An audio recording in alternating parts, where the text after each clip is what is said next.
Hi guys, so thank you for welcoming me here in a SEB headquarters, as I understand, here in Riga. Yes, I'm a theater opera director for more than 25 years, and my job today is really to share with you some of the some of the tips and tricks how to open up your creativity. It's not only about creative writing, it's about also creative thinking and to be creative in your everyday life.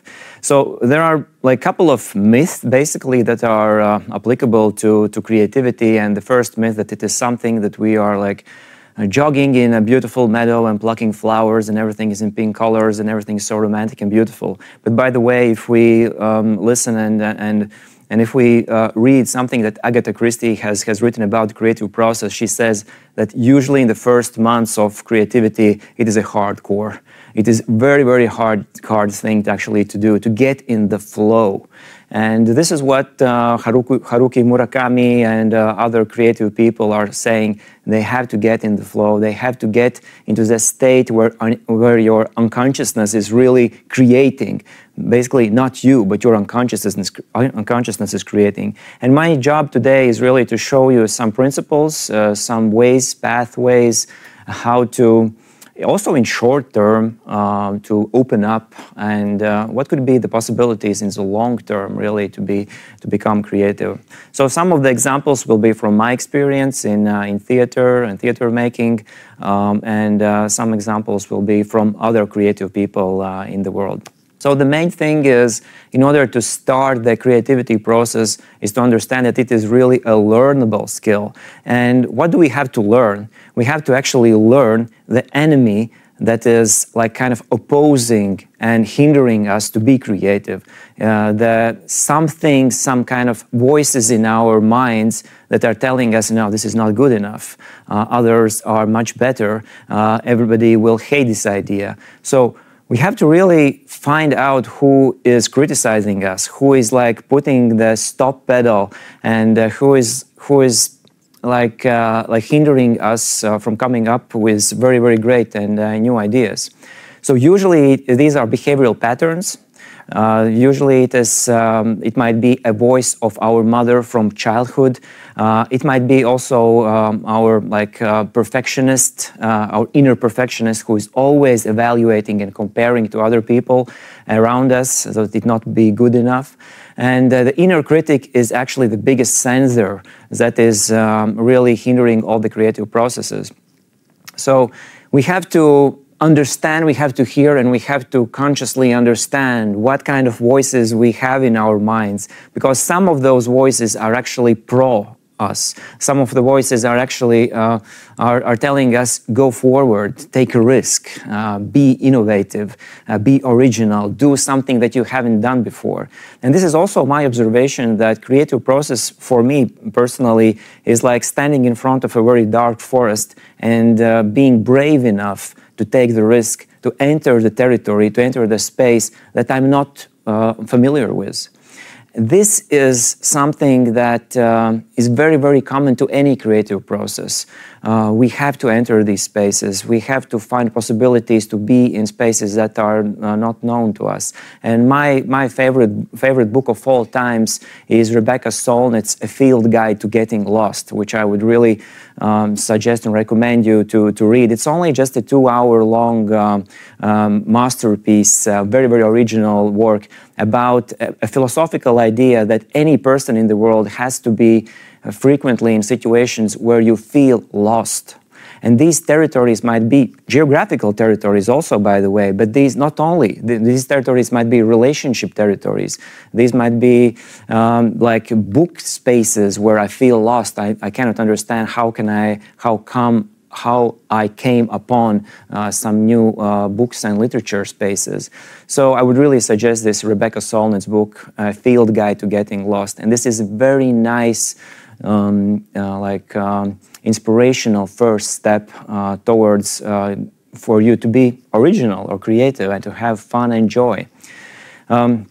So what is the enemy of creativity is actually critics, but not only your inner voices in the mind, but these might be also critics around you. This is very important, guys. This is because the environment where you are, the people that surround you, are always in a way, mildly or softly or harshly putting opinions upon any behavioral, anything you are doing or thinking. And you have to be very conscious about, do these ideas and these critics help you?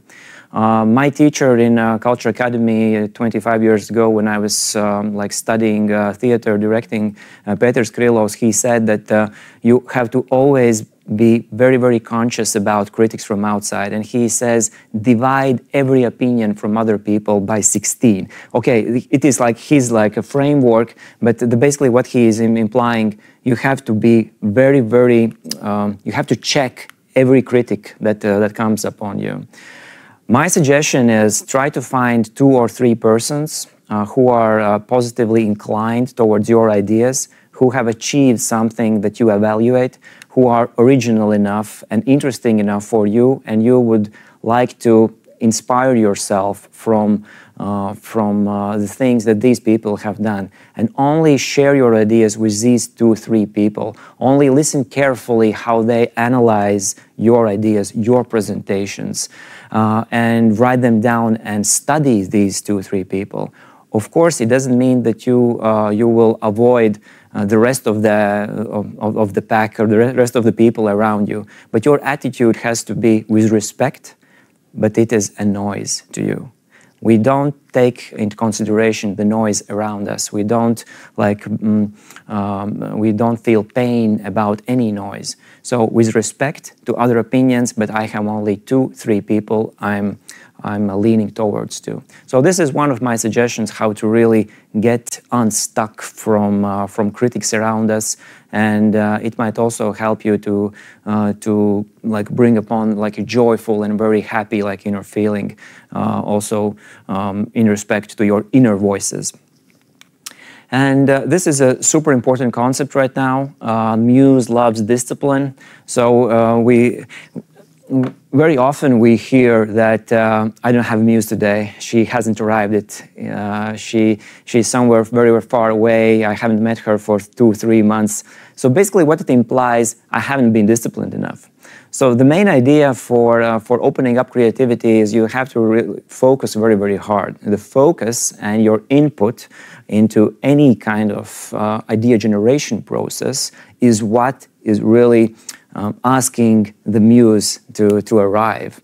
If you are Puccini, then there's no problem, because Puccini, like he said, I'm just writing it down. I'm a medium. Somebody just tell me the notes and I'm writing it down.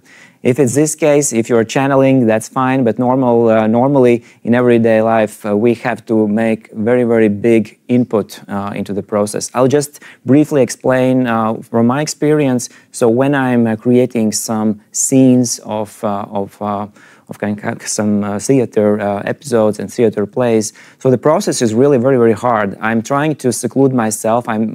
I try to be alone in a room, and it takes about 3-4 hours with maximum concentration to a very, very particular episode I have to solve. And in your case, it might be a very particular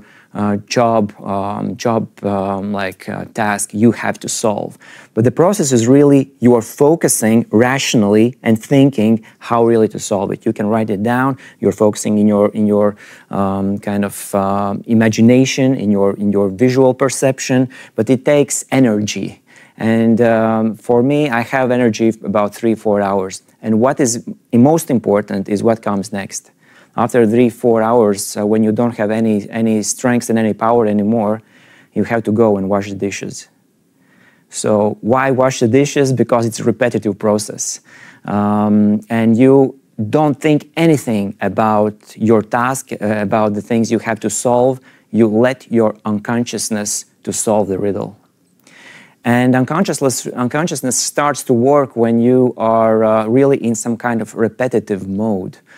It might be dishwashing, it might be a walk somewhere in the park, and try not to think about the task anymore, because all of your psycho-emotional apparatus is focused towards one task to be really solved. And usually the results are very, very, very nice. Okay, guys, so we have come up to our first task for today. So take your computers or anywhere you will write it down. And I'll just explain briefly what is the first task. Altogether, you'll have separate tasks. The first one is you have to come up with a worst idea for a pension slogan. So why we start with the worst idea? I came upon this creative tool in one of the creative writing workshops, and I was very surprised because it sounded really, really strange. Because the mentor of this workshop, he was analyzing the results of the participants after this initial task, and he was stating, "No, guys, this is not bad enough. This is a good idea. We don't need this one. We need really bad ideas." And in this way, all the participants understood, okay, he's serious. We really need to write the worst ideas possible. So psychological implication of this is very important because in this way we are freeing up from judgments. We are freeing up from any kind of critics, inner voices, inner censors that might comment on our ideas. This is the first task for today, and my suggestion and recommendation to you is really be free. Be free with your worst ideas. Nobody will see them. This is anonymous. That's it. So another importance for this particular task is that we are reverse engineering. In dramaturgy, it is a concept of comparative perspective. So in order to tell a story, a success story, actually, we have to tell about the challenges and problems we have solved on the past to achieve the success. In order to tell that something works, we have to speak about what happens when it doesn't work. So this comparative perspective is always very, very important in the communication science and also in the creative processes. So this reverse creativity in a way. There's a question from the audience about using ChatGPT. Yes, as far as I know, ChatGPT just provides only bad ideas, so probably this might work in this time. Okay, good. Let's go to the next one. The next task. There will be different imposing limitations you will have to deal with. Right now on the screen you have only the first one. It is create a slogan in a question format. So imposing limitations, why it is important? Because there is a misconception about improvisational techniques. There is no such thing as improvisation. There's only controlled improvisation. When we have limitations, when we have frameworks, when we have tasks, so it means we are bringing in a focus to a game. When we have complete improvisation, when we don't have any tasks, we don't know where to focus, and therefore the process is ineffective. Next one is forced connections. So what is forced connections? Forced connections is a technique where we are looking for some creative spaces that we wouldn't be able to come upon if we are only stuck to one task or one concept. So forced connections, how I do them, how I use this technique myself. For example, if I feel myself stuck somewhere to a blank page, I usually try to find interconnectivity. It means I open up a YouTube or another social network, or I just try to go to my bookshelf and open any book, or I go for a walk, and I really consciously start to pay attention to something in advertisings on the street, or I pay attention to some kind of people who are running, how are they dressed. So any kind of input from outside creates this kind of blending of a concept that you are working on and this outside concept, and the space between becomes the new reality, this new creative space. This works also very well, and right now for the forced connections, there will be a couple of tasks. So the first task is you have to include a word umbrella in your slogan. That's it, guys. Let's start. 1 minute. Next one is, how would these characters write a slogan? This is super important. By the way, as professional actors, they always state that when they are playing a character, they feel safe. They can do anything they want because their fictional identity is not jeopardized. And this is very, very important. So in this way, when you are trying to write a slogan, for example, for the first task, as a teenager in love, try to impersonate this character, try to become this character. There'll be a couple of more later on, but in this way, even the style of language is important. Try to feel what could be the style of a teenager writing a pension slogan. So this kind of conceptual stuff. Okay, ready, steady, 1 minute, let's go. These are the last tasks for impersonating the professions. I already feel that you have done a very, very good job. Those ideas that the team has already whispered in my ears were very, very nice, very joyful, very, very precise. I think you will be able to use a lot of them for the next years to come. There are approximately 2,000 replies, 2,000 ideas for the slogans right now. I think it is like a huge, huge amount because it's very important that there's quantity if we want to achieve also quality. So that's it for the creativity workshop. Thank you for participation. 2,000 replies seems like huge engagement level in any kind of social network, and I think it is also a good sign that you really like this thing to work with different type of creativity techniques. Use them in daily life. Use it wherever you can. And thank you very much for participation. It was my pleasure. Bye.